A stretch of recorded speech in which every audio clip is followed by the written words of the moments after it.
맹자는 자신만이 천하를 태평하게 만들 수 있다는 자부심으로 가득 차 있었습니다. 여러분 안녕하세요. 오늘은 성선설과 왕도정치로 유명한 맹자에 대하여 알아보겠습니다. 맹자는 전국시대 주나라 사람으로 그의 본명은 맹가입니다. 맹자의 출생과 사망에 대해서는 다소 이견이 있지만 일반적으로 기원전 372년에 태어나 289년에 사망한 것으로 보고 있습니다. 공자가 기원전 479년에 죽었으므로 맹자는 공자가 죽은 지 100년이 지난 후에 태어난 셈입니다.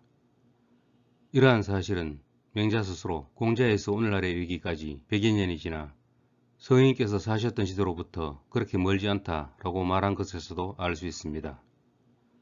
맹자는 어떤 삶을 살았을까요? 맹자의 어린 시절과 관련해서는 맹모 삼천지교와 같은 이야기가 전해져 지금도 많은 사람들이 인용하고 있지만 이것은 설화에 가깝다는 것이 중론입니다. 그래서 여기서는 맹자와 그의 제자들이 쓴 맹자 그리고 사마천의 사기에 기록된 내용 중심으로 소개하겠습니다. 맹자를 보면 비록 제한적이긴 하지만 맹자에 관한 몇 가지 사실을 확인할 수 있습니다. 맹자는 공자의 문도가 되지는 못했으나 다른 사람에게서 공자를 사숙했다고 했습니다. 사숙은 직접 가르침을 받지는 않았으나 마음속으로 그 사람을 본받아서 도나 학문을 따는 것을 말합니다. 맹자의 아버지는 어머니보다 먼저 죽었고 맹자의 사회적 지위가 올라감에 따라 아버지보다 어머니의 장례를 더 후하게 치렀다고 합니다. 공자가 40살을 부록이라고 한 것처럼 맹자는 40살의 부동심, 즉 마음이 동요되지 않았다고 했습니다. 맹자가 각 나라를 다닐 때에는 뒤에 따르는 수레가 수십 대에 따르는 자들이 수백 명이었다고 하니 맹자는 평소 거느려야 할 식솔과 제자가 많았다고 볼 수 있습니다.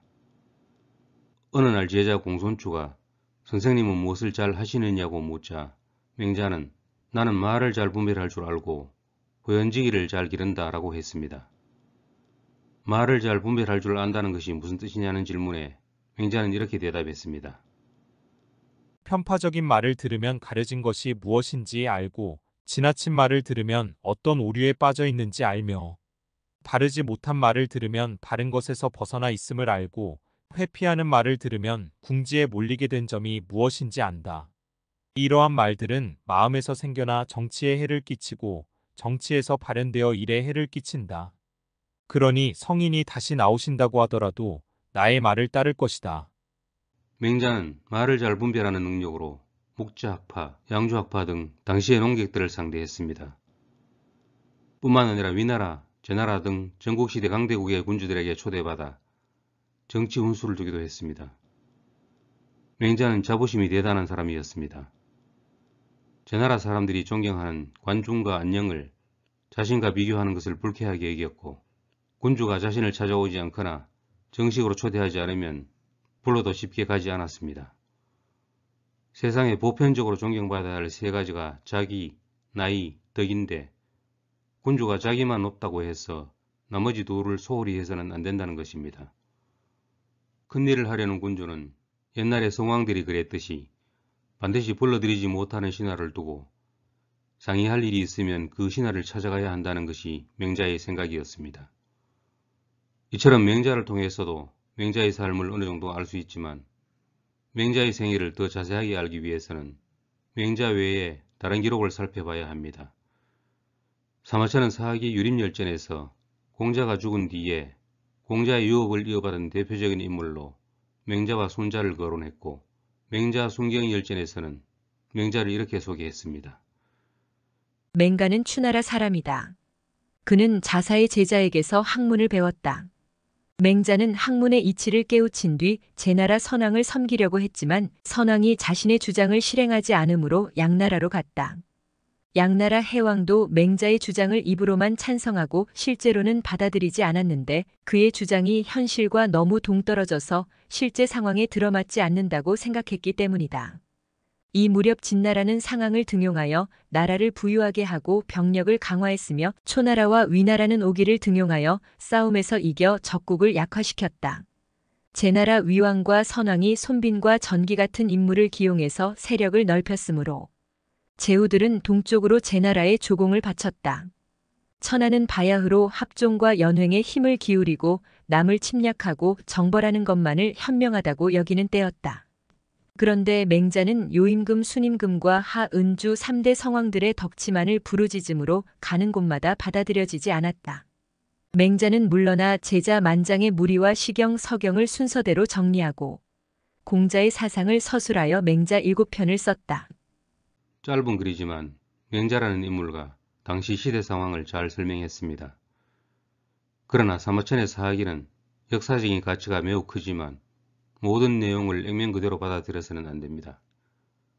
사마천은 맹자가 제나라 선왕을 만난 후에 양나라 회양을 만났다고 했지만 오늘날 학계에서는 맹자에 기록된 순서대로 양나라를 먼저 방문한 후에 제나라로 갔다는 견해가 지배적입니다.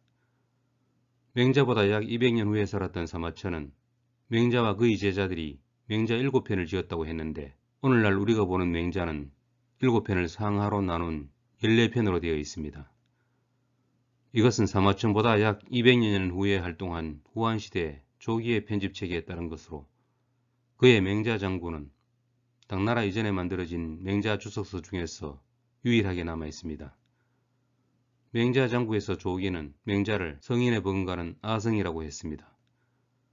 맹자를 보면 맹자가 시경, 서경과 함께 공자에 대해 말하거나 공자의 말을 인용한 부분이 무척 많습니다. 공자는 맹자가 본받고 싶어 했던 성인이었습니다.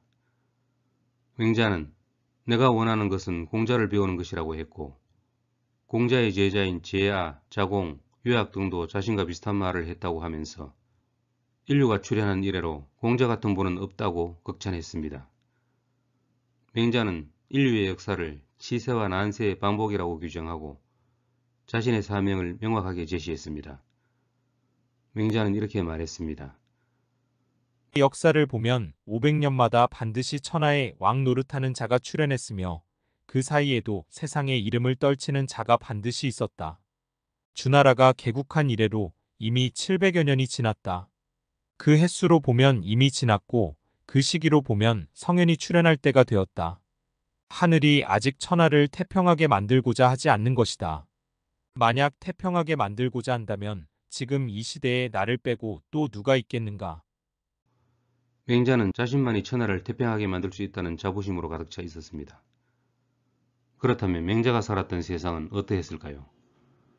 이것은 다른 영상에서 알아보도록 하겠습니다. 감사합니다.